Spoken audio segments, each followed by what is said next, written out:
Good morning everyone. दोस्तों आज है नवंबर 25, 2022 और हम लोग करने वाले हैं द हिंदू न्यूज़पेपर के एनालिसिस। मेरा नाम है सितेंद्र चौधरी और आज फिर से कुछ टॉपिक्स आपके लिए यहाँ पे लेके आया हूँ। तो सबसे पहले देख लेते हैं आज हम लोग कौन कौन से टॉपिक करने वाले हैं। तो लचित बोरफुकन के बारे में थोड़ा बात करेंगे। ये एक बहुत ही बड़े जनरल रहे हैं अहोम डायनेस्टी के अंदर, तो इनके बारे में बात करेंगे। जलीकट्टू की जो न्यूज़ कल हम लोगों ने किया था उसको ही थोड़ा सा कंटिन्यू यहाँ पे करेंगे, क्योंकि सुप्रीम कोर्ट में यहाँ पे कुछ बात बोली गई है उसके बारे में। जैसे कि आपको पता है तमिलनाडु ने सुप्रीम कोर्ट के अंदर एक एफिडेविट दिया था, उसके रिएक्शन में ये बोला गया है। उसके अलावा इंडिया में जो अनएम्प्लॉयमेंट है थोड़ी सी उसके बारे में बात करेंगे। रशिया आर्कटिक रीजन के अंदर कुछ डेवलपमेंट कर रहा है, वो डेवलपमेंट क्या है और आर्कटिक के अंदर इंडिया का क्या रोल है और इंडिया क्या कर रहा है आर्कटिक को लेके। यूपीएससी में ऑलरेडी यहाँ पे प्रीवियस ईयर में क्वेश्चंस पूछा जा चुका है, तो उसके बारे में थोड़ा बात करेंगे। उसके अलावा कल की न्यूज़ है बेसिकली जीरो कोविड जो स्ट्रेटजी है चाइना की, उसका क्या इम्पैक्ट हो रहा है चाइना के अंदर, उसके बारे में थोड़ा हम यहाँ पे बात कर सकते हैं। कंटिन्यूएशन है बेसिकली कल वाले टॉपिक का। फिर एक जो है टेलीकॉम बिल है जो हम लोगों ने लास्ट वीक किया था, इसके बारे में थोड़ा सा बात करेंगे। ये है आज का editorial section and then we have some MCQs, थोड़ा उसके बारे में भी देख सकते हैं। लेकिन आगे बढ़ने से पहले एक तो अपने वीडियो को लाइक करना है और अपनी अटेंडेंस देनी है नीचे कमेंट सेक्शन में, ठीक है जी। और फाउंडेशन कोर्स के लिए आपको बता देता हूं कि हम लोग जनवरी में फाउंडेशन कोर्स अपना नया लॉन्च कर रहे हैं। अगर किसी को एडमिशन चाहिए या उसके बारे में इंफॉर्मेशन चाहिए तो आप हमारी वेबसाइट पे जाके विजिट कर सकते हैं। डिस्क्रिप्शन में आपको वो लिंक मिल जाएगा। इस डॉक्यूमेंट को डाउनलोड करने का लिंक भी आपको नीचे डिस्क्रिप्शन बॉक्स में नीचे डिस्क्रिप्शन में मिल जाएगा, आप वहां से जाके इसको कर सकते हैं। चलिए, तो वैसे तो न्यूज़ कल की थी, कल मुझे करवाना भी था इसको, लेकिन कल काफ़ी टाइम हो गया था क्लास करते हुए तो नहीं करवा पाए थे। बट लचित बोरफुकन जी को कहा जाता है कि दुनिया के इंडिया के सबसे ग्रेटेस्ट जनरल में इनको माना जाता है। तो ये कल एक्चुअली इनका बर्थडे था, कल इनका जन्मदिन था, इनकी जयंती थी, तो उसके बारे में जो है थोड़ा बात कर सकते हैं। 400th जो है इनकी जयंती थी, ठीक है। तो किसी की भी जयंती होती है, चाहे वो 100th हो, 150, 200, 250, 400, 500, ये यूपीएससी में कई बार एग्जाम में पूछ लेता है। देखिए लोग बोरफुकन जी थे ना, इनका जो ये ही वॉज बोर्न इन 1622, ठीक है। और ये अहोम डायनेस्टी के जनरल थे। बोरफुकन जी के बारे में ऐसा कहा जाता है कि इन्होंने आज तक कोई भी बैटल नहीं हारी थी। जितने भी बैटल के अंदर पार्टिसिपेट किया हमेशा इन्होंने वो बैटल जीता है। देखिए 1671 के अंदर जिसे कहा जाता है battle of Sarai Ghat, Mughal forces ने असम के ऊपर अटैक किया था, लेकिन मुगल फोर्सेस को बहुत बुरी तरह से यहाँ पे हार का सामना करना पड़ा था। इवन अहोम डायनेस्टी जब तक रही, कब तक रही बताता हूं आपको। 1622 में तो ऑफ कोर्स अहोम डायनेस्टी थी ही, और 1826 तक रही। 1826 मतलब अराउंड 200 साल तक होम डायनेस्टी रही आसाम के अंदर। जब तक होम डायनेस्टी रही तब तक होम डायनेस्टी के ऊपर मुगल कंट्रोल नहीं हो पाया। कई सारी कोशिश की गई लेकिन नहीं हो पाया। और ये जो जनरल थे बोरफुकन जी, तो बैटल ऑफ सराय घाट के नाम से ये बहुत फेमस हैं, ठीक है। और इसके बाद फिर जो 1999 में इनके नाम पे ही हमारी जो एनडीए है, नेशनल डिफेंस एकेडमी है, इन्होंने लचित बोरफुकन गोल्ड मेडल भी जो है अवार्ड दिया जाता है। दिस इज द जो बेस्ट कैडेट को दिया जाता है, जो एनडीए एकेडमी से सबसे बेस्ट कैडेट निकलते हैं ना, उनको ये दिया जाता है। 1999 में इसको जो है शुरू किया गया था। तो he died in 25 of April 1672। ये तो थोड़ा सा आपको पता होना चाहिए। होम डायनेस्टी के बारे में आपको बताता चलता हूं कि होम डायनेस्टी जो है Chaolung Sukaphaa, he was the founder of the Ahom kingdom. और then later on 6th century तक जो है होम किंगडम चला। तो मतलब ये जो थोड़ा सा इन्फॉर्मेशन ठीक कर लेना कि जब बोरफुकन जी जनरल बने थे तो उससे पहले ही हम होम किंगडम चल रहा था, ठीक है। तो 13th सेंचुरी से लेके 19th सेंचुरी तक। तो 1826 में जब Britishers actually defeated the Ahom kingdom, annex कर लिया गया बाय ट्रीटी ऑफ यांडबू, उसके बाद से जो है फिर वो ब्रिटिश रूल वहां पे कायम हो गया था। तो ये जो है थोड़ा सा आपको पता होना चाहिए होम डायनेस्टी के बारे में। बट अनफॉर्चुनेटली हमारे जो स्कूल्स में टेक्स्ट बुक्स होती हैं होम डायनेस्टी के बारे में ज्यादा नहीं पढ़ाया जाता है, बट पढ़ाया जाना चाहिए। This was such a great kingdom जो 600 साल तक चला। एंड अदर फोर्सेस, मतलब forces in Delhi, forces in south India, even your Marathas, Rajputs, they were not able to conquer this Assam, ठीक है। यूजली वो अपने ट्राइबल गॉड्स की ही वर्शिप किया करते थे, but later on they accepted Hindu gods as well, right. तो that thing that you must know. तो चलिए। तो यहाँ से जो है कल आपसे सवाल पूछा गया था कि ट्राइबल से सवाल पूछा गया था, तो इसका आंसर हो जाता है which of the following the correctly matched. तो आंसर हो जाता है 1 और 3।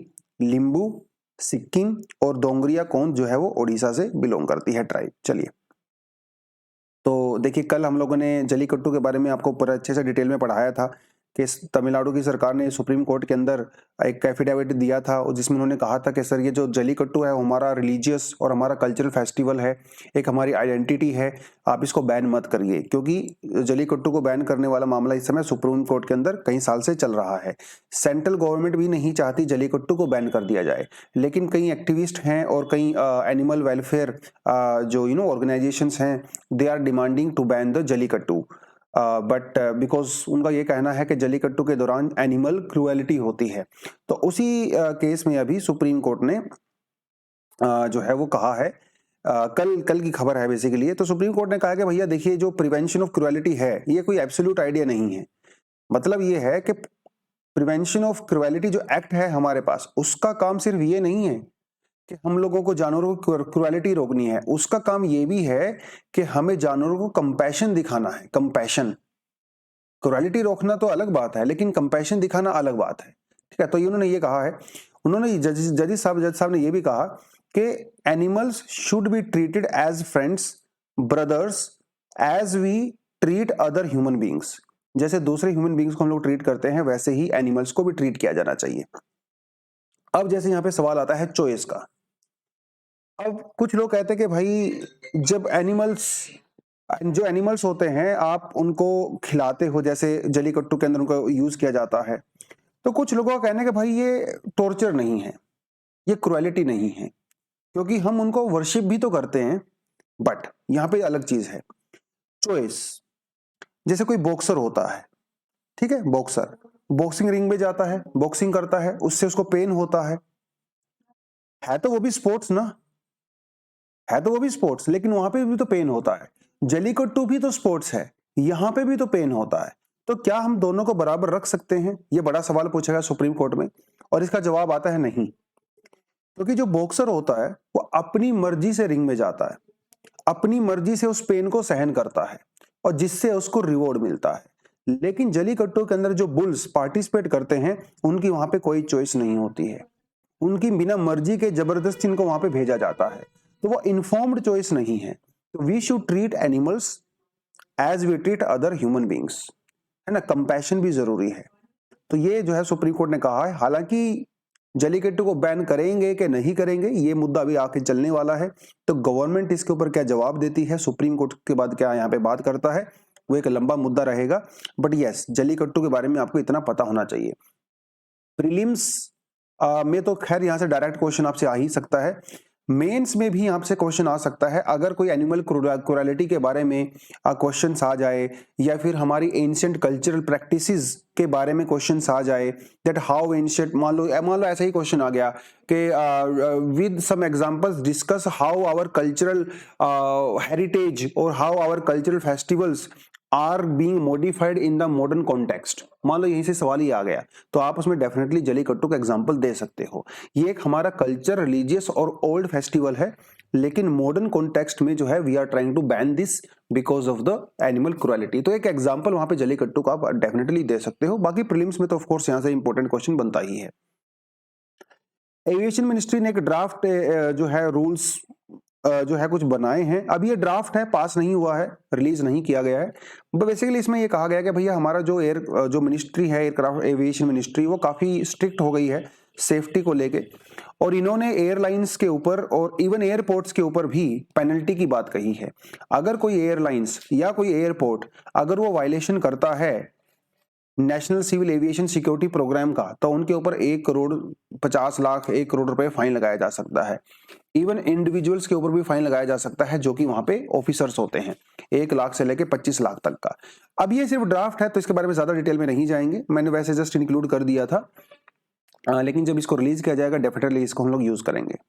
चलिए जी, unemployment rate dips marginally to 7.2% in July September. तो सर्वे में यह कहा गया है कि पिछले साल के कंपैरिजन में इंडिया में अनएम्प्लॉयमेंट रेट कम हुआ है। किसने ये कहा है? पीरियोडिक लेबर फोर्स सर्वे जो रिलीज किया जाता है नेशनल स्टैटिस्टिकल ऑफिस के द्वारा। ठीक है, तो ये तो आपको पता होना चाहिए प्रीलिम्स के पर्सपेक्टिव से, आपसे डेफिनेटली पूछेगा वो। कितना एम्प्लॉयमेंट रेट हुआ है ये आपसे एग्जाम में नहीं पूछता है, ठीक है, बट एक चीज आपको यहाँ पे ध्यान देनी है, वो किनको कंसिडर करते हैं, unemployment rate in urban areas for person above the age of 15, ये आपने ध्यान देना है, ये अबव द एज ऑफ 18 नहीं है, अबव द एज ऑफ 15 है जो एम्प्लॉयमेंट डेटा रिलीज किया जाता है एनएसओ के द्वारा। ये इंपॉर्टेंट पॉइंट है, इसको ध्यान देना आपने। यहां पे कौन कौन सी चीजों को ध्यान देते हैं हम लोग, वर्कर पॉपुलेशन रेशो। अब देखिए यहां पे दो चीज होती हैं, एक हमारे पास होते हैं वर्कर्स और एक होती है हमारे पास लेबर, दोनों में फर्क होता है, दोनों में फर्क होता है। देखिए कैसे फर्क होता है थोड़ा आपको बताता चलता हूं। यहां पे जो लेबर फोर्स होती है वो अलग होती है और जो वर्क फोर्स होती है वो अलग होती है। देखिए labour force participation is defined as the percentage of people in the labour force who are working और सीकिंग और अवेलेबल। मतलब आप ये समझ लीजिए लेबर में और लेबर फोर्स और वर्क फोर्स में क्या फर्क होता है। लेबर फोर्स के अंदर सब इंक्लूड होते हैं, those people who are interested in working, who are interested in working. Labour force के अंदर वो लोग इंक्लूड होते हैं who are seeking the work, जो ढूंढ रहे हैं काम। अब इनको काम मिले या ना मिले doesn't matter, but they are a part of labour force because they are interested in working, they are seeking for the work.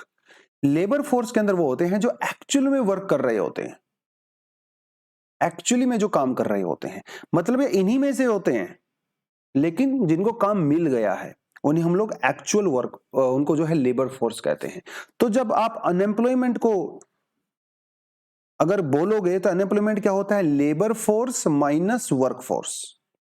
जैसे there were 100 people who were looking for the jobs but only 70 people actually found the job, तो only 70 people are actually working, 100 people were seeking for the work, तो unemployment कितना हो गया, 30 हो गया। इस तरह से आप इसको काउंट करते हो, ठीक है। तो भैया हमारा जो दिस लेबर फोर्स पार्टिसिपेशन जो है वो इस तरह से ही है, ठीक है। So this is something that you must know. तो ये डेफिनेटली थोड़ा सा कम हुआ है अनएम्प्लॉयमेंट, हमारे यहाँ पे 7.2% के आसपास गया है लास्ट ईयर के कंपैरिजन में। अगर हम लोग इंडिया में अनएम्प्लॉयमेंट के टाइप्स की बात करें तो अनएम्प्लॉयमेंट के एक्चुअली बहुत सारे टाइप्स होती हैं, 2-3 मैंने यहाँ पे आपको इंक्लूड कर दिया है। सबसे ज्यादा जो इंपॉर्टेंट है इंडिया में वो होती है डिसगाइज्ड अनएम्प्लॉयमेंट, और एक हमारे इंडिया में जो सबसे ज्यादा इंपॉर्टेंट होती है वो एक हमारे पास होती है अंडर एम्प्लॉयमेंट, ठीक है। तो डिसगाइज्ड अनएम्प्लॉयमेंट का मतलब क्या होता है, डिसगाइज्ड का मतलब दोस्तों ये होता है कि जब कोई आदमी अपना भेष बदल लेता है, अपना रूप बदल लेता है और आप उसको पहचान नहीं पाते हो, उसे डिसगाइज्ड कहते हैं। तो डिसगाइज्ड अनएम्प्लॉयमेंट वो अनएम्प्लॉयमेंट होती है जो देखने में तो लगता है ऊपर से कि काम किया जा रहा है, बट एक्चुअली में काम वहां पे होता नहीं है। अब आप सोच रहे हो सर ये क्या आप जो है पहेलियां बता रहे हो हम लोगों को, देखिए बताता हूं आपको क्या होता है। ये यूजुअली एग्रीकल्चर सेक्टर के अंदर ज्यादा देखा जाता है, एग्रीकल्चर में। अब मान लो किसी के पास 2 एकड़ जमीन है, ठीक है, और उस फैमिली में जो है 5 लोग हैं, 5 लोग हैं। 2 एकड़ जमीन में काम करने के लिए सिर्फ 2 लोगों की रिक्वायरमेंट है, ठीक है, बट फैमिली में तो 5 लोग हैं और 3 लोग जो एक्स्ट्रा हैं क्योंकि उनके पास कोई एक्स्ट्रा स्किल है नहीं, तो मजबूरी में वो लोग भी अपने एग्रीकल्चर में ही इन्वॉल्व होते हैं। दिखने में तो ऊपर से ऐसा लगता है कि वो काम कर रहे हैं, लेकिन वो खेत में जाते हैं भैया काम करने के लिए तो है ही नहीं, क्योंकि वहां पे तो 2 आदमी काम कर सकते हैं, तो वो क्या करेंगे, खेत में जाके सारा दिन ताश खेलेंगे, सोएंगे, खाएंगे, पिएंगे, राइट। इसे बोलते हैं डिसगाइज्ड अनएम्प्लॉयमेंट। बिजी तो हैं वो लोग, दिखने में तो लग रहा है काम कर रहे हैं, बट उसकी वजह से उनकी प्रोडक्टिविटी इंक्रीज नहीं हो रही है और ओवरऑल प्रोडक्शन भी इंक्रीज नहीं हो रहा है, क्योंकि भैया 2 एकड़ में तो उतना ही निकलेगा, चाहे 2 आदमी काम करें, चाहे 3 आदमी काम करें, 4 आदमी काम करें, 5 आदमी काम करें, 10 आदमी काम करें। अब ज्यादा आदमी काम करने से प्रोडक्शन थोड़ी ना बढ़ जाएगा, तो प्रोडक्शन जो है वो उतना ही रहता है, ठीक है। तो इसे बोलते हैं डिसगाइज्ड अनएम्प्लॉयमेंट। इंडिया में एग्रीकल्चर सेक्टर में ये काफी ज्यादा होता है, मतलब जब ज्यादा लोग काम कर रहे होते हैं रिक्वायरमेंट से ज्यादा। जैसे हमारे यहाँ पे अगर आप मतलब इसको एग्रीकल्चर से रिलेट करके देख सकते हो। फिर एक आता है हमारे पास सीजनल अनएम्प्लॉयमेंट आता है ना। सीजनल अनएम्प्लॉयमेंट मतलब ये भी जैसे भैया कोई एग्रीकल्चर का सीजन हुआ, हार्वेस्टिंग का सीजन हुआ, ठीक है, उस केस में तो आप एम्प्लॉयड रहते हो, लेकिन जब हार्वेस्टिंग का सीजन चला जाता है आप अनएम्प्लॉयड हो जाते हो। आइस मैन्युफैक्चरिंग होती है समर सीजन में, यू नो ज़्यादा आप एम्प्लॉयड होते हो, विंटर में तो आइस की ज़रूरत होती नहीं है, वो सब चीज़ें।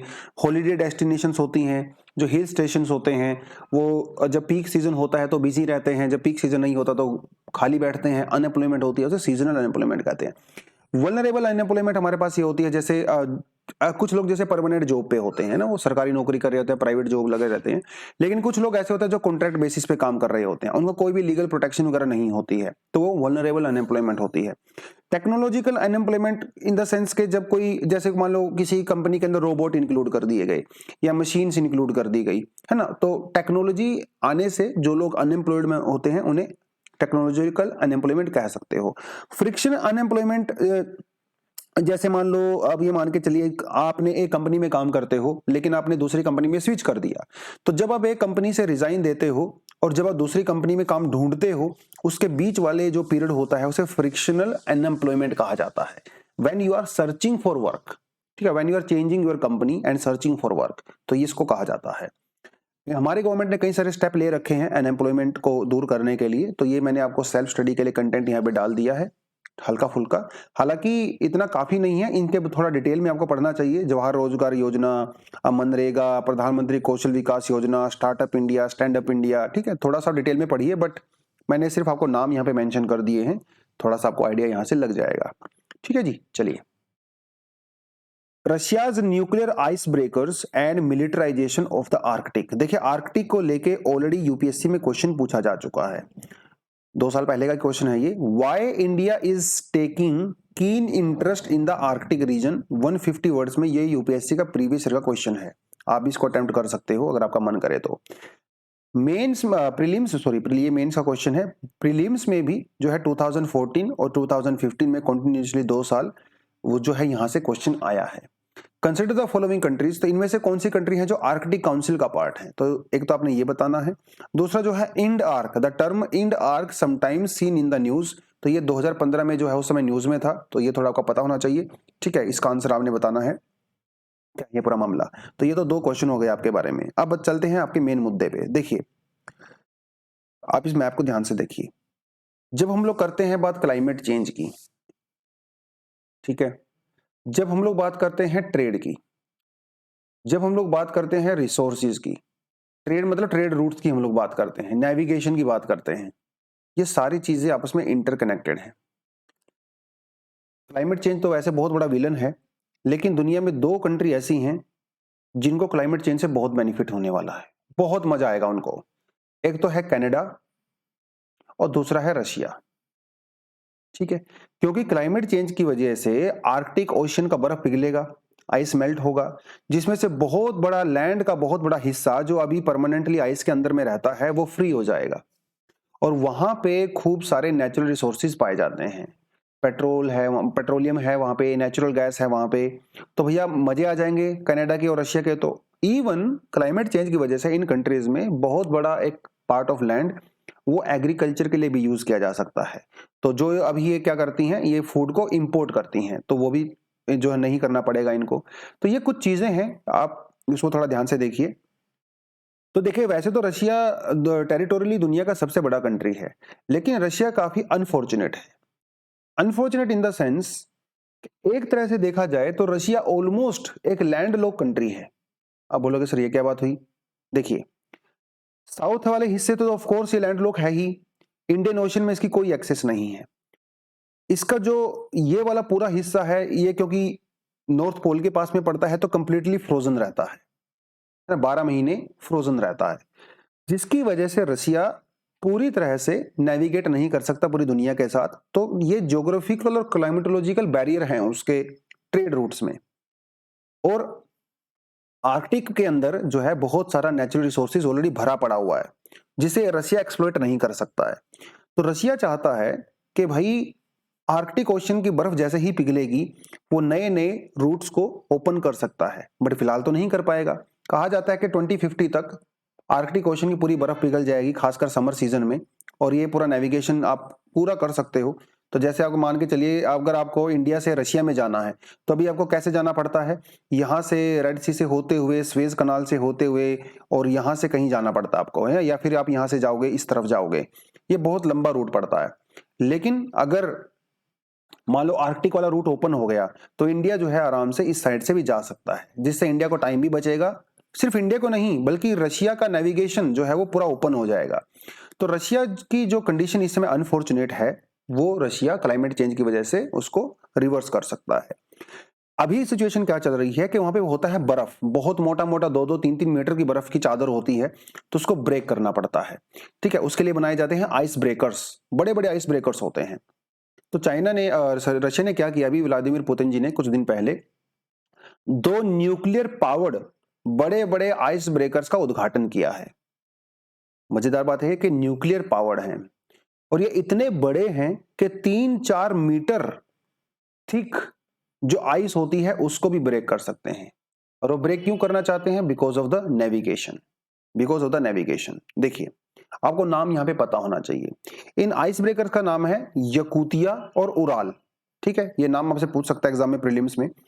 इस समय ऑलरेडी रशिया के पास जो 2 बड़े वेसल्स हैं, आइस ब्रेकर्स हैं, उनका नाम है आर्कटिका और सिबिर। ठीक है, तो थोड़ा सा एग्जाम में के पर्सपेक्टिव से, प्रीलिम्स के पर्सपेक्टिव से थोड़ा सा पूछ सकते हो। ठीक है, बट अपार्ट फ्रॉम दैट, ये बात सिर्फ ट्रेड की नहीं है, ये बात जियोपॉलिटिक्स की भी है, ये बात डिफेंस की भी है। जिस तरह से नाटो के साथ इश्यूज चल रहे हैं, कई सारी कंट्री हैं जो आर्कटिक के अंदर इंटरेस्ट ले रही हैं। रीजन क्या है? आर्कटिक की बर्फ मेल्ट हो रही है, तो सारी कंट्री उसको कैपिटलाइज करना चाहती हैं। America, Canada, Norway, Sweden, Australia, Russia, है ना, उसको कैपिटलाइज करना चाहती हैं। सबसे बड़ी बात ये। दूसरी बड़ी बात, रशिया अपनी मिलिट्री को मॉडर्नाइज कर रहा है, उसके रिएक्शन में नाटो भी अपनी मिलिट्री को मॉडर्नाइज कर रहा है। नाटो तो आर्कटिक के अंदर कई सारी रेगुलर एक्सरसाइज भी करता रहता है, तो जिसकी वजह से रशिया के ऊपर भी प्रेशर बन गया है, वो भी अपना काम करेगा, अपग्रेड करेगा उसको। हालांकि चाइना एक आर्कटिक कंट्री नहीं है, बट स्टिल चाइना अपने आप को कहता है near Arctic country, near Arctic country. और चाइना ने एक पॉलिसी बनाई है जिसको वो कहते हैं पोलर सिल्क रूट। चाइना ये कहता है कि भैया इस आर्कटिक के through I can connect Europe and China. China भी कई बड़े बड़े आइस ब्रेकर्स बना रहा है ताकि वो भी ट्रेड आराम से कर सके। तो ये सारी चीजें हैं।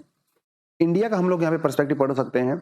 2007 में इंडिया ने 13 एक्सपेडिशंस भेजे थे। 2007 से लेके अभी तक 13 एक्सपेडिशन हम लोग भेज चुके हैं।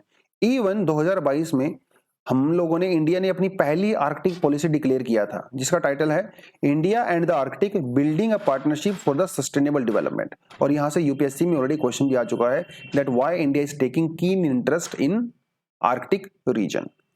ठीक है, India is also one of the 13 observer country in the Arctic council.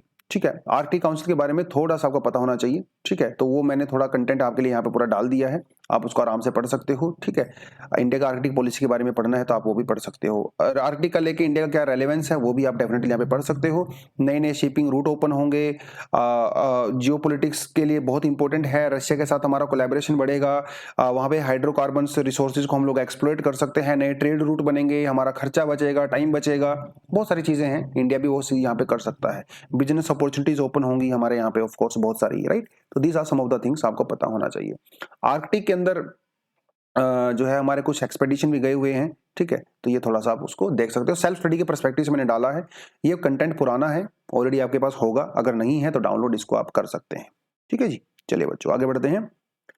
Rights at the China's iPhone assembly plant. हालांकि ये टॉपिक हमारे लिए पर्टिकुलर टॉपिक कोई खास इंपॉर्टेंट नहीं है, बट स्टिल एग्जाम्पल देने के काम आ जाता है कई बार एग्जाम में। अगर आपसे पूछे कि इम्पैक्ट ऑफ कोविड-19, है ना, इम्पैक्ट ऑफ कोविड-19 या impact of the policies regarding कोविड-19, तो उसमें आप ये एग्जांपल डेफिनेटली दे सकते हो। या फिर आपसे ऐसा पूछ सकता है कि भाई how the policy of China, how the policies of China regarding covid is actually benefiting India. क्योंकि कोविड-19 की वजह से क्या हुआ, बहुत सारी फैक्ट्रीज जो पहले चाइना के अंदर ओपन हुआ करती थी वो क्लोज हो गई हैं, या फिर वो महीने में 10 दिन 15 दिन क्लोज हो जाती हैं। कई सारी कंपनी इंडिया में शिफ्ट हो रही हैं, इंडिया में, वियतनाम में, फिलीपींस में, तो हमें बेनिफिट हुआ है। उस पर्सपेक्टिव से थोड़ा सा पढ़ सकते हो। देखिए, दुनिया की चाइना और नॉर्थ कोरिया ऐसी कंट्री हैं जो अभी भी जीरो कोविड पॉलिसी को फॉलो करती हैं। चलो नॉर्थ कोरिया तो कोई बात नहीं है, करते रहे।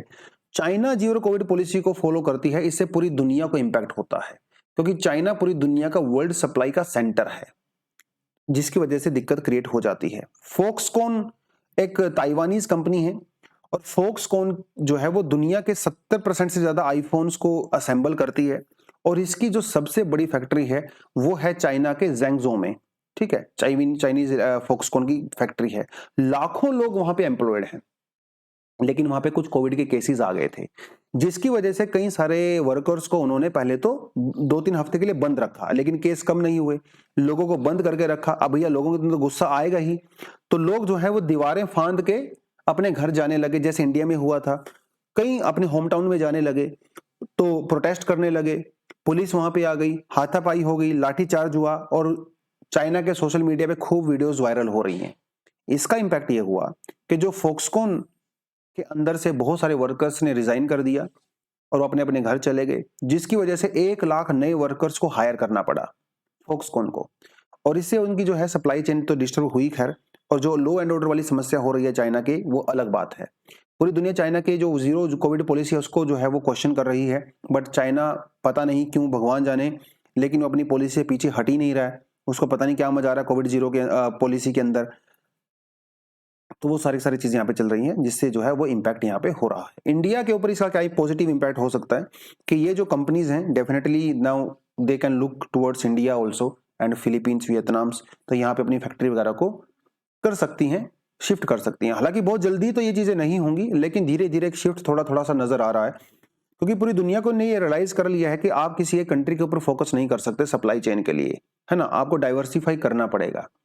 राइट, ये जो चाइना के अंदर हुआ था वो 1980s में, 1990s में किया गया था, लेकिन अभी लोग चाइना की इंटेंशन को भी समझ चुके हैं, और एक कंट्री के ऊपर अगर आप डिपेंडेंट हो जाते हो तो उसका नुकसान क्या होता है वो भी लोग समझ रहे हैं। तो इसलिए बहुत सारी अमेरिकन, यूरोपियन कंपनीज वो चाइना से दूसरी कंट्रीज में जा रही हैं, इंडिया में आ रही हैं, वियतनाम, फिलीपींस, जापान, ठीक है, साउथ कोरिया, तो शिफ्ट हो रही हैं। तो ये उसी का बेसिकली एक पार्ट है, एग्जाम्पल देने के काम आपको ये आ सकता है। ठीक है जी, चलिए। Word for the advice on the OTT and the draft telecom bill, क्योंकि अभी ये सिर्फ ड्राफ्ट है तो इस पे हम लोग ज्यादा डिटेल में नहीं जाएंगे, बट आपको हल्का सा आइडिया दे देता हूं, जिस्ट दे देता हूं कि एक्चुअली ड्राफ्ट टेलीकॉम बिल है क्या। देखिए दोस्तों, क्या होता है कि जैसे जैसे मान लो मेरे पास एयरटेल का नेटवर्क है, ठीक है, किसी के पास जियो का होगा, अलग होगा, तो ये हम लोग करते हैं कॉल करने के लिए यूज करते हैं। तो जियो का, एयरटेल का हम लोग एक पैकेज लेते हैं, ठीक है, वो पैकेज लेते हैं इंटरनेट चलाने के लिए और कॉल करने के लिए। अब आपने अपने एप्लीकेशन मोबाइल में जो है व्हाट्सएप भी इंस्टॉल कर रखा होगा, और आप कॉल व्हाट्सएप से भी कर सकते हो, आप व्हाट्सएप से वीडियो कॉल भी कर सकते हो, आप व्हाट्सएप से कंटेंट भी भेज सकते हो, वीडियो वगैरह भी भेज सकते हो, इवन अभी आप व्हाट्सएप से पेमेंट भी कर सकते हो। लेकिन ये पेमेंट का छोड़िए, यहाँ पे बात है कॉल की। आप व्हाट्सएप से कॉल प्रेफर करते हो या फिर अपने एयरटेल नेटवर्क से कॉल प्रेफर करते हो, ये आपकी मर्जी है। बट जो हमारी टेलीकॉम मिनिस्ट्री है वो रेगुलेट करती है टेलीकम्युनिकेशन कंपनीज को, और जो हमारा आईटी एक्ट है वो रेगुलेट करता है इन ओटीटी प्लेटफॉर्म्स को। ओटीटी प्लेटफॉर्म जैसे व्हाट्सएप, फ्लिपकार्ट, amazon, नेटफ्लिक्स, वो सब, ठीक है। अब बात यहां पे समस्या ये खड़ी हो गई है कि जो ये टेलीकॉम कंपनी है, एयरटेल, जियो वगैरह, वो कह रही हैं कि भाई व्हाट्सएप ने तो हमारा बिजनेस ठप कर दिया, क्योंकि लोग व्हाट्सएप से कॉल करना शुरू कर दिया। व्हाट्सएप का ये कहना है कि भाई मैं तो एक सिर्फ एप्लीकेशन हूं ना, मेरा तो it is just a feature, तो मैं तो अपने फीचर का यूज कर रहा हूं। तो इन चीजों को लेके काफी कंट्रोवर्सी हो रही थी, तो सरकार ने अभी एक ड्राफ्ट पेश किया है, इंडियन टेलीकॉम बिल 2022, अभी जल्दी ही आ जाएगा, जिसमें सरकार का यह कहना है it's based on the principle of the same service same rules. समझ रहे हो, अगर एयरटेल से आप कॉल कर सकते हो और व्हाट्सएप से आप कॉल कर सकते हो, तो वो दोनों सेम सर्विस प्रोवाइड करवाती हैं, इसलिए दोनों के ऊपर सेम रूल लागू होंगे, दोनों के ऊपर सेम ही रेगुलेटरी रूल लागू होंगे। अब ये क्रिटिसिज्म हो रहा था ओटीटी प्लेटफॉर्म्स का। देखिए, ओटीटी प्लेटफॉर्म का मतलब सिर्फ व्हाट्सएप और यही सब नहीं है।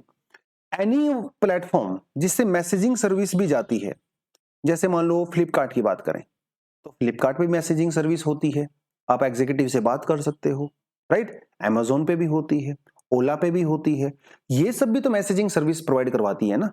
तो क्या इनको भी हम लोग ओटीटी प्लेटफॉर्म के अंदर रखेंगे, ये भी बहुत बड़ा सवाल है। तो ये जो क्रिटिसिज्म किया जाता है ये व्हाट्सएप का या ओटीटी प्लेटफॉर्म्स का, ये क्रिटिसिज्म सही नहीं है। कैसे? पहली बात आप ये देखिए, मैं एक कस्टमर हूं, मैं व्हाट्सएप से कॉल करता हूं, वो मेरी मर्जी है, बट क्या मैं एयरटेल की सर्विस के बिना व्हाट्सएप का यूज कर सकता हूं? नो। इसका मतलब यह हुआ कि एटीटी प्लेटफॉर्म्स की सर्विसेज डिपेंड करती हैं एयरटेल सर्विस प्रोवाइडर के ऊपर, रादर देन उल्टा। एयरटेल ओटीटी के ऊपर डिपेंड नहीं करता है, ओटीटी एयरटेल के ऊपर डिपेंड करता है। तो ये आर्गुमेंट दिया जाना कि ओटीटी को हम लोग रेगुलेट करेंगे बिकॉज वो सर्विस प्रोवाइड करवा रही हैं, ये गलत आर्गुमेंट है। क्योंकि बिना एयरटेल के, बिना टेलीकम्युनिकेशन सर्विसेज के ओटीटी भी काम नहीं कर सकते हैं। ओटीटी तो सिर्फ वैल्यू एडिशन सर्विसेज है ना यार, वो तो मोबाइल एप्लीकेशंस हैं, वो सर्विस प्रोवाइडर थोड़ी ना है, जैसे टेलीकॉम सर्विस प्रोवाइडर थोड़ी ना है। उनका मेन फंक्शन कॉलिंग थोड़ी ना है, उनका मेन फंक्शन तो कम्युनिकेशन है, अलग तरीके से कम्युनिकेशन होता है ना। तो ये आर्गुमेंट दिया जाना सरकार के द्वारा बिल्कुल ही बेकार है। बट इतनी ही बात नहीं है, यहाँ पे और भी इश्यूज हैं। इश्यूज क्या है यहाँ पे देखिए, मैंने आपको पहले ही बता दिया कि हमारे पास जो आईटी एक्ट होता है और हमारे पास जो टेलीकॉम एक्ट होता है या टेलीग्राफ एक्ट होता है, इन दोनों के फंक्शन अलग अलग होते हैं।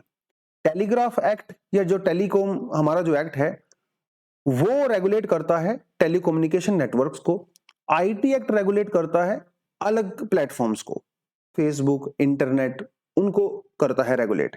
तो नए बिल के तहत क्या होगा, हम लोग आईटी एक्ट को रिड्यूस कर रहे हैं, आईटी एक्ट की पावर को खत्म कर रहे हैं। इसका मतलब तो यही हुआ, which is also bad because this is also the violation of the law. दूसरी बात, आप कैसे डिस्टिंग्विश करोगे ओटीटी कम्युनिकेशन और नॉर्मल कम्युनिकेशन? जैसे मैंने आपको बताया कि फ्लिपकार्ट, ओला, उबर, ये लोग भी तो मैसेजिंग सर्विसेज प्रोवाइड करवाते हैं, तो क्या आप इनको भी रेगुलेट करोगे या सिर्फ आप खाली व्हाट्सएप को और टेलीग्राम को, जो टेलीग्राम आप एप्लीकेशन चलाते हो उसको रेगुलेट करोगे? तो ये अभी अपने आप में बहुत बड़ा सवाल है। सरकार ने इसके ऊपर अभी तक इस बिल के अंदर कुछ भी नहीं कहा है। दूसरी बड़ी बात, it could seriously compromise the energy, innovation and funding.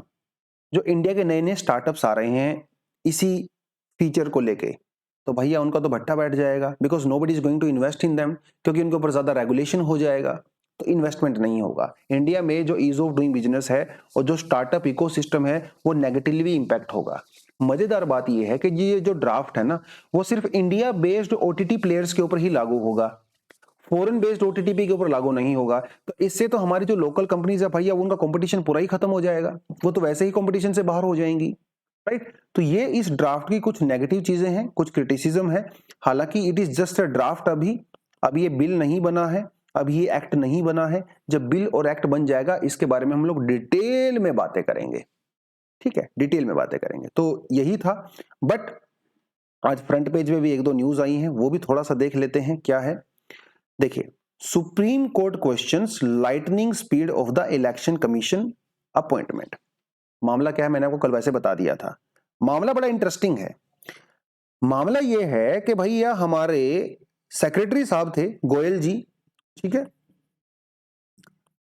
और मई के महीने से हमारे देश में कोई भी चीफ इलेक्शन कमिश्नर नहीं थे, तो वैकेंसी चल रही थी, तो उस वैकेंसी को फुलफिल किया जाना था। किसको बुलाएं, किसको फुलफिल करें, ये जिम्मेदारी किसकी है? ये तो सरकार की रिस्पॉन्सिबिलिटी है। इंटरेस्टिंगली क्या हुआ, गोयल जी सेक्रेटरी थे, मतलब एक आईएएस ऑफिसर थे गोयल जी, इन्होंने रिजाइन दिया। तुरंत के तुरंत 10 मिनट में इनका रिजाइन एक्सेप्ट कर लिया गया। 10 मिनट में ही इन्होंने चीफ इलेक्शन कमिश्नर के लिए अप्लाई कर दिया और 2 घंटे के अंदर अंदर इनकी एप्लीकेशन को अप्रूव कर दिया गया और 3 घंटे के अंदर अंदर इनको चीफ इलेक्शन कमिश्नर जो है अपॉइंट कर दिया गया। भैया इतना जल्दी तो मैगी भी नहीं बनती है, इतना जल्दी तो बटर चिकन भी नहीं बनता है, जितना जल्दी प्रॉपर प्रोसीजर आपने कर दिया। 12 घंटे भी नहीं लगे इसमें, सोच के देखिए। मई से लेके नवंबर तक वैकेंसी चल रही थी और सरकार ने बाद में उस वैकेंसी को 5-7 घंटे में ही फुलफिल कर दिया। इतनी जल्दीबाजी काहे भाई, इन्होंने रिजाइन भी दे दिया, एक्सेप्ट भी हो गया, एप्लीकेशन भी डाल दिया, वो भी एक्सेप्ट हो गया, चीफ इलेक्शन कमिश्नर भी बना दिया, और ये तो सेक्रेटरी थे, मतलब he is very close to government also, very close to government also. तो इसकी वजह से चीफ इलेक्शन कमिश्नर की अपॉइंटमेंट के ऊपर सवाल खड़े हो गए हैं, सरकार की नीयत के ऊपर भी सवाल खड़े हो गए हैं, है ना। तो सुप्रीम कोर्ट इस मामले में थोड़ा टाइट हो गया है। अभी ये सरकार से जवाब मांगा गया है कि वो फाइल दीजिए भाई, हमें वो फाइल दीजिए जिस फाइल के अंदर सारी डिटेल्स हैं कि गोयल जी को कैसे और कब, क्यों, कौन कौन से आपने ऐसी चीजें थी जो कंसीडर की थी गोयल जी को अपॉइंट करने के लिए, आप हमें वो सारी चीजें बताइए, आगे फिर देखते हैं क्या होता है। तो ये है पूरा मामला यहाँ पे, ठीक है। तो वही है जो देखिए, जो एग्जीक्यूटिव बॉडीज होती हैं उनको सरकार रेगुलेट करती है, वो तो मान लिया जाता है, लेकिन जो कॉन्स्टिट्यूशनल बॉडीज होती हैं यार, कॉन्स्टिट्यूशनल बॉडीज में तो कम से कम ऐसा नहीं होना चाहिए, है ना। पिछले 10-12 सालों में, मतलब 20 सालों में हमारे कंट्री के अंदर कोई ऐसा चीफ इलेक्शन कमिश्नर नहीं रहा होगा जिसने अपना फुल टेन्योर पूरा किया होगा। फुल टेन्योर मतलब 6 साल, किसी को 1 साल, किसी को 1.5 साल, किसी को 2 साल में जो है निकाला नहीं जाता, उनको इसी तरह से सिलेक्ट किया जाता है एज के परस्पेक्टिव से। तो ये तो कहीं ना कहीं उनकी इंडिपेंडेंस के ऊपर सवाल खड़ा हो गया, तो पूरा इलेक्शन प्रोसीजर के ऊपर ही सवाल खड़ा हो गया है। तो ये सवाल जो है वो सुप्रीम कोर्ट सरकार से पूछ रही है, सरकार यहाँ पे क्या जवाब देती है। हालांकि सरकार ने जवाब दिया तो है, बट वो सेटिस्फैक्टरी नहीं है फिलहाल, तो उसको थोड़ा सा हम लोग आगे कंटिन्यू करेंगे। बाकी हमारी जो फाइनेंस मिनिस्टर जी का कहना है कि भाई इंडिया में थोड़ा सा डोमेस्टिक डिमांड इंप्रूव हुई है और थोड़ा सा एक्सपोर्ट भी हमारा इंप्रूव हुआ है, थोड़ा सा पहले हुआ था, अभी नहीं हो पा रहा, क्योंकि एक्सपोर्ट तो ग्लोबल स्लोडाउन के ऊपर डिपेंड करता है। ग्लोबली अगर इकोनॉमी अच्छा कर रही है तो एक्सपोर्ट बढ़ेगा, नहीं कर रही है तो नहीं बढ़ेगा। बट इंडिया इतना बड़ा कंट्री है, हमारी डोमेस्टिक डिमांड ही जो है हमारे लिए काफ़ी होती है। इन्फ्लेशन भी थोड़ा लो डाउन हुआ है, फूड प्राइस भी थोड़े से कम हुए हैं, ऑफ कोर्स यहाँ पे इंटरनेशनल जो कमोडिटी प्राइस हैं वो भी थोड़े से कम हुए हैं, तो जिसका इम्पैक्ट जो है इंडिया के ऊपर नज़र आ रहा है। और इन्फ्लेशन भी कम हुआ है, थोड़ी अनएम्प्लॉयमेंट भी कम हुई है, डिमांड भी बढ़ रही है। तो कुछ कुछ चीज़ें उन्होंने जो है घिसी पिटी सी चीज़ें जो है उन्होंने यहाँ पे बोली हैं, कुछ और खास इसमें था नहीं। एक आर्टिकल है वो सेल्फ स्टडी के लिए है, मैंने सोचा था आपको ये करवाऊंगा मैं, बट जब मैं इसको पढ़ने लगा तो मुझे कुछ खास इसमें चीज लगी नहीं, वही रिपीटेड सी चीजें घुमा फिरा के बात हो रही है। Can poor countries afford to go green? Go green मतलब क्लीन एनर्जी की बात कर रहा है वो, रिन्यूएबल एनर्जी की बात कर रहा है। तो क्या भैया पुअर कंट्री जो है वो अफोर्ड कर सकती हैं? तो जवाब है नो। लेकिन क्या इसका मतलब ये है कि हमें ग्रीन एनर्जी को एक्सेप्ट नहीं करना चाहिए? उसका जवाब भी है नो। यस, ग्रीन एनर्जी को एक्सेप्ट करिए, रिन्यूएबल एनर्जी सोर्सेज के लिए काम करिए, बट आप इतना भी ज्यादा ग्रीन एनर्जी के ऊपर पीछे मत भागिए कि आपका डोमेस्टिक जीडीपी डाउन चला जाए, ठीक है। तो ये कुछ कुछ जवाब इन्होंने यहाँ पे बात किया है, कोई खास मुझे दमदार लगा नहीं, टाइटल अच्छा है, कंटेंट अच्छा नहीं है ऐसा होता है कई बार। खैर, तो ये था आज के लिए, आई होप। और कुछ एडिशनल आर्टिकल भी हैं, ज्यादा कुछ खास लगा नहीं, बट पढ़ना चाहो तो पढ़ सकते हो, कॉलेज में तो हम लोग बहुत बार कर चुके हैं, ये एक एडिशनल सा है, थोड़ा सा आप इसको भी पढ़ सकते हो, ठीक है दोस्तों। तो आज के लिए इतना ही था, thank you very much, all the best, जय हिंद।